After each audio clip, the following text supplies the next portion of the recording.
Maybe if you guys know a way to... Oh, it works! Oh my god. So yeah, it's exactly how I wanted it. There's the cable. Let's try typing. Hello everyone. In today's video I'll be going over how I made a TRRS cable for my Moonlander keyboard. This is a rough guide and I would definitely make sure you're good at soldering before you try this because I struggled a lot. The first step is to insert the cable into the paracord sleeving. You gotta be patient with it and just keep sliding it through until it gets all the way to the very other end.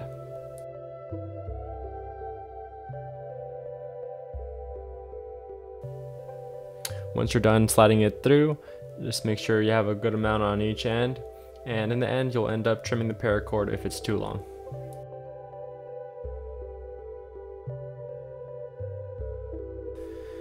The cable was the right length, but the sleeve was a little bit longer than I would have liked, so I ended up trimming it later on.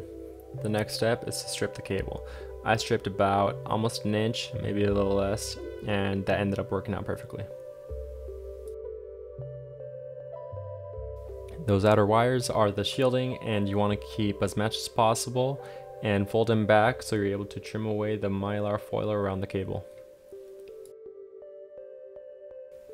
The mylar foil is not necessary, but the shielding will be used later on. For the TRRS cable I will be making this video, you'll only need 3 cables.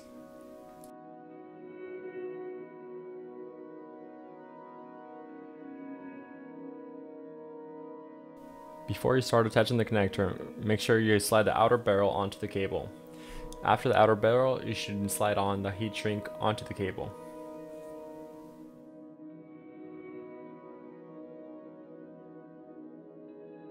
The first issue I ran into was that the guide said you should twist the shielding into a tight braid and tin it with some solder as you would a normal conductor.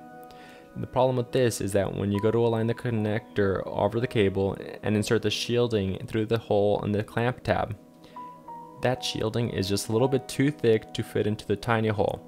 Later on, I used less shielding and didn't tin it until after it was through the hole. This ended up working out fine.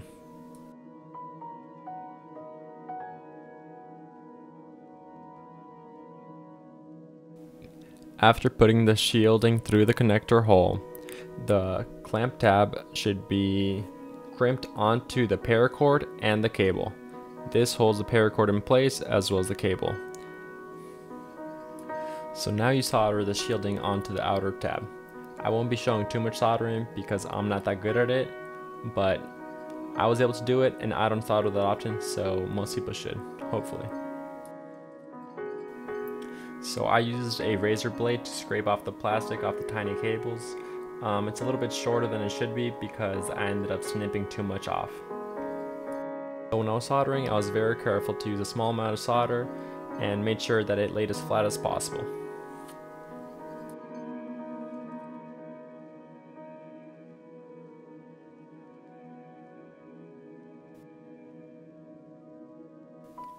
I then did the next 2 cables, replicating the process of stripping and soldering it onto the other 2 tabs. I bent down that first tab that's been soldered to give me a little more space to work with the second and third tab. So my next cable, the green wire, and I bent the wire down a little bit to help in soldering it, and once again used a small amount of solder and made sure it's a flat connection. A tool that I found really helpful was these small, thin tweezers that helped me fish through the wire through the little holes on the tabs. That would not be a good surgeon. I don't show the step, but I did solder the last tab before sliding the heat shrink up. Holy shit, we did it. Wow. So I ended up using 2 different pieces of heat shrink.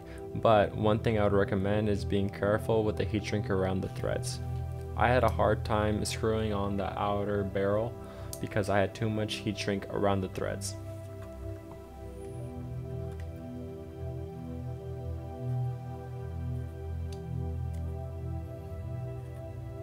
This connector is really hard to do, to be honest with you. It's difficult, but you got it. Looks good. The next step is to repeat the process for a set of the cable.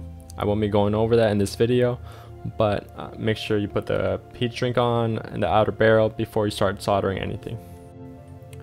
One of the issues I had was that I used too much solder on these connections and ended up using electrical tape to really divide them and make sure that I didn't have any shorts or issues with the wires connecting. My soldering iron was too hot and that ended up melting the wires a little bit, and that's why I had too much wire showing, and used electrical tape to kind of make sure they're all divided.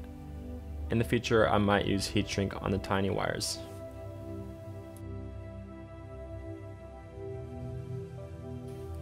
Just boop, and it's flush. Boom, there it is.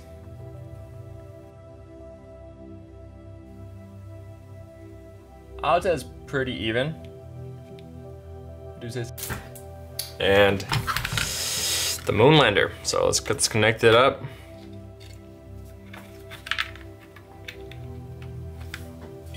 As you can see, it works. Let's connect this one, loses it. It's connection, and let's try the new cable. Ooh, I'm nervous. So it's a new cable right here. Here, let's just take a look at it for a second.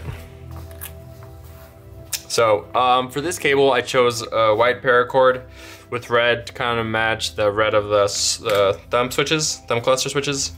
And then we have silver to match the hardware. And I thought gold would look good, clean. I don't think there was another option besides silver, so I like the gold personally. So we're gonna do this and just plug it in over here. Plugs in nice. And then my idea with this was actually here, not like this. It was like this of some sorts. It was like this. This is my idea. So let's just plug it in like this. Not my idea, but this is how I imagined my cable to look. Maybe if you guys know a way to... Oh, it works! Oh my god. So yeah, it's exactly how I wanted it. There's the cable. Let's try typing. Thank you for watching today's video. It's a fun project, and Zap Cables made a really good kit, and it wasn't that easy, but it was a fun project. Keep an eye out for more Moonlander videos, as well as other PC or keyboard related videos I'll be putting out in the future. Once again, thank you for watching, and have a great day.